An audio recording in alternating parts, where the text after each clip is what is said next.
हिंदीबाबतचा G.R.. फडणवीसांनीच रद्द केला असं आशिष शेलार यांनी म्हटलंय। मराठीचे कट्टर आणि हिंदुस्थानी भाषांचे समर्थक ही भाजपची भूमिका आहे। आमचाच राजकीय विजय झाला असंही आशिष शेलार यांनी म्हटलंय।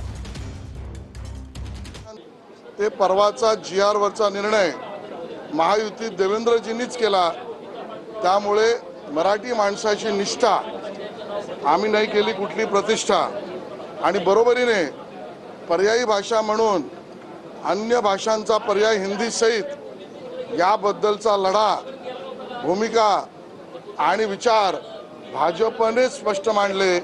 त्यामुळे हिंदुस्थानी भाषांचे समर्थक, तर मराठीचे कट्टर आणि हिंदुस्थानी भाषाचे समर्थक ही भूमिका भाजपचीच, आणि म्हणून आमचाच राजकीय विजय झाला हे माझं म्हणणं आहे।